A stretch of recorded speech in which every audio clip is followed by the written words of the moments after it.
राधे राधे। हरे कृष्णा। आप सभी को विजया एकादशी की हार्दिक शुभकामनाएं। मान्यता है कि इस व्रत को रखने से व्यक्ति को विजय मिलती है।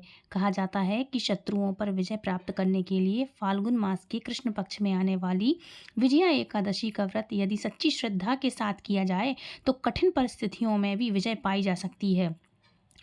और इस व्रत के प्रभाव से ही प्राचीन समय में कई राजा अपने निश्चित हार को भी विजय के रूप में बदल लेते हैं। मतलब उनकी हार निश्चित है, उसके बाद भी वो विजय प्राप्त कर लेते हैं। शास्त्रों में एकादशी का दिन जहाँ भगवान विष्णु को समर्पित होता है, वहीं कुंभ संक्रांति का दिन भी सूर्य नारायण भगवान को समर्पित होता है। और कुंभ संक्रांति के दिन ही सूर्य नारायण मकर संक्रांति में निकल करके कुंभ राशि में गोचर करते हैं। इसलिए इस दिन कुछ विशेष अनुष्ठान यदि किए जाएं तो पुण्य पूरे जीवन भर आपको इसका प्राप्त होता रहता है।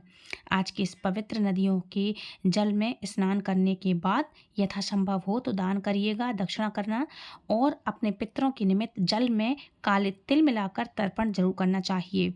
इस दिन सूर्य नारायण भगवान और श्रीहरि विष्णु की कृपा प्राप्त करने हेतु तिल गुण और मौसमी शास्त्रों के अनुसार मौसमी वस्त्र हैं, मौसमी फल फूल हैं, मौसमी जो भी चीज़ें होती हैं, उन सभी चीज़ों का आपको दान करना चाहिए। सुहागन महिलाओं को सुहाग की सामग्री और धन दक्षिणा आदि का दान करना चाहिए। आइए जानते हैं साल 2026 में विजया एकादशी कब पड़ रही है, व्रत किस दिन रखा जाएगा, व्रत का पारण कब किया जाएगा। और कुंभ राशि के दिन, क्योंकि पुण्य काल और महापुण्य काल का विशेष महत्व होता है, तो यह शुभ मुहूर्त शुभ समय कब से कब तक रहेगा, इस बारे में भी हम बात करेंगे। इस बार एकादशी तिथि 12 फरवरी दिन गुरुवार को 12:23 से शुरू होगी और 13 फरवरी दिन शुक्रवार मतलब एकादशी तिथि दिन शुक्रवार को दोपहर को 2:26 पर समाप्त होगी। तो ऐसे में इस बार 13 फरवरी दिन शुक्रवार को ही विजया एकादशी का, जो विजय बोलते हैं, विजय एकादशी का व्रत रहेगा। और इस दिन कुंभ संक्रांति भी मनाई जाएगी। एकादशी के दिन यानी 13 फरवरी के दिन शुक्रवार को ब्रह्म मुहूर्त सुबह 5:27 से लेकर के 6:15 तक रहेगा। सूर्योदय होगा सुबह 7:04 पर, सूर्यास्त होगा शाम को 6:17 पर। प्रातःकाल पूजा का सबसे शुभ मुहूर्त सुबह 5:44 से लेकर के 7:01 तक रहेगा। सायंकाल पूजा का शुभ मुहूर्त रहेगा शाम को 6:07 से लेकर के 7:27 तक। और राहु काल का समय रहेगा सुबह 10:30 से लेकर के 12 बजे तक। द्वादशी तिथि 13 फरवरी दिन शुक्रवार को दोपहर को 2:27 से शुरू होगी और इसी के साथ हरिवासर का समय भी शुरू हो जाएगा। और 17 फरवरी दिन शनिवार को द्वादशी तिथि शाम को 4:01 पर समाप्त होगी। द्वादशी तिथि के दिन शुभ मुहूर्त सुबह 5:26 से लेकर के 6:14 तक रहेगा। सूर्योदय होगा सुबह 7:03 पर और इस दिन सुबह 3:24 से सिद्ध सर्वार्थ सिद्ध मतलब ये जो सिद्ध योग है, सिद्ध योग भी प्रारंभ हो जाएगा। हरिवासर का जो समय रहेगा द्वादशी तिथि लगते ही शुरू हो जाएगा और इस बार शुक्रवार को रात को 9 बजे तक समाप्त होगा। एकादशी व्रत का पारण समय ये बहुत इंपॉर्टेंट होता है।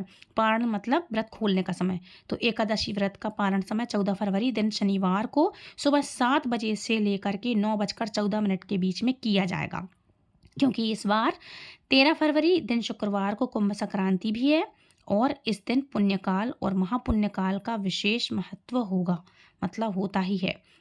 कुंभ संक्रांति के दिन पुण्यकाल सुबह 7:01 से लेकर के दोपहर को 12:35 तक रहेगा। कुल अवधि लगभग 5 घंटे 34 मिनट की रहेगी और महापुण्य काल का समय जो है सुबह 7:01 से लेकर के 8:53 तक रहेगा। कुल अवधि लगभग 1 घंटा 51 मिनट की रहेगी। अच्छा, इस दिन भूलकर भी तामसिक चीज़ों का सेवन ना करें, स्पर्श ना करें, नाखून बाल इत्यादि ना काटें, ना धोएं। अपने सामर्थ्य के अनुसार किसी योग्य व्यक्ति को दान दक्षिणा ज़रूर दें।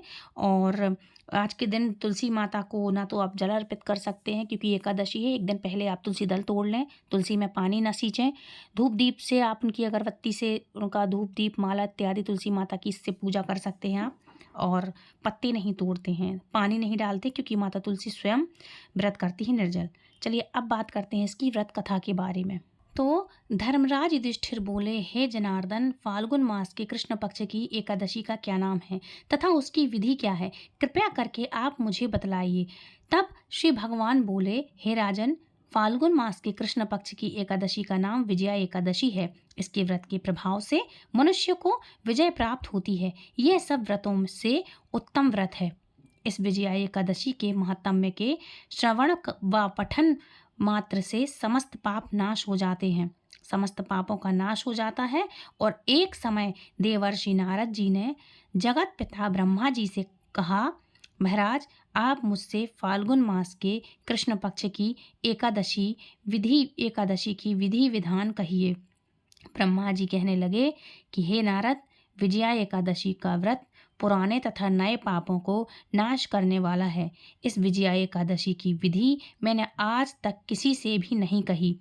यह समस्त मनुष्यों को विजय प्राप्त कराती है। त्रेता युग में मर्यादा पुरुषोत्तम राम ने श्री रामचंद्र जी को जब 14 वर्ष का वनवास हो गया था, तब वे श्री लक्ष्मण तथा सीता जी सहित पंचवटी में निवास करने लगे। वहां पर दुष्ट रावण ने जब सीता जी का हरण किया, तब इस समाचार से श्री रामचंद्र जी तथा लक्ष्मण अत्यंत व्याकुल हुए और सीता जी की खोज में चल दिए। घूमते घूमते जब वे रमणासन जटायु के पास पहुँचे, तो जटायु उन्हें सीता जी का वृतांत सुनाकर स्वर्गलोक चला गया। कुछ आगे जाकर उनकी सुग्रीव से मित्रता हुई और बाली का वध किया। हनुमान जी ने लंका में जाकर सीता जी का पता लगाया और उनसे श्री रामचंद्र जी और सुग्रीव की मित्रता का वर्णन किया। वहां से लौटकर हनुमान जी ने भगवान राम के पास आकर के सब समाचार कह सुनाया। श्री रामचंद्र जी ने वानर सेना सहित सुग्रीव की संपत्ति से लंका को प्रस्थान किया। जब श्री रामचंद्र जी समुद्र के किनारे पहुँचे, तब उन्होंने मगरमच्छ आदि से युक्त उस अगाध समुद्र को देखकर लक्ष्मण जी से कहा कि इस समुद्र को हम किस प्रकार से पार करेंगे। तब श्री लक्ष्मण जी ने कहा, हे प्राण पुरुषोत्तम, आप आदि पुरुष हैं, सब कुछ जानते हैं। यहाँ से आधा योजन दूरी पर कुंवारी द्वीप में बगदालभ्य नाम के मुनि रहते हैं। उन्होंने अनेक ब्रह्मा देखे हैं। आप उनके पास जाकर इसका उपाय पूछिए। लक्ष्मण जी के इस प्रकार के वचनों को सुनकर श्री रामचंद्र जी बगदालभ्य ऋषि के पास गए और उनको प्रणाम करके बैठ गए। मुनि ने भी उनको मनुष्य रूप धारण किए हुए प्राण पुरुषोत्तम समझकर उनसे पूछा कि हे राम, आपका आना कैसे हुआ। रामचंद्र जी कहने लगे कि हे ऋषि, मैं अपनी सेना सहित यहाँ आया हूँ और राक्षसों को जीतने के लिए लंका जा रहा हूँ। आप कृपया करके समुद्र पार कराने का कोई उपाय बतलाइए। मैं इसी कारण आपके पास आया हूँ। बगदालभ्य ऋषि बोले कि हे राम, फाल्गुन मास के कृष्ण पक्ष की एकादशी का उत्तम व्रत करने से निश्चय ही आपकी विजय होगी। साथ ही आप समुद्र भी अवश्य पार कर लेंगे। इस व्रत की विधि यह है कि दशमी के दिन स्वर्ण, चांदी, तांबा या मिट्टी का एक घड़ा बनाएं। उस घड़े को जल से भरकर तथा पंचपल्लव रख करके वेदिका पर स्थापित करें। उस घड़े के नीचे सतनजा और ऊपर जौ रखें। उस पर श्री नारायण भगवान की स्वर्ण की मूर्ति स्थापित करें। एकादशी के दिन स्थान आदि से निवृत्त होकर के धूप, दीप, नैवेद्य, नारियल आदि से भगवान की पूजा करें।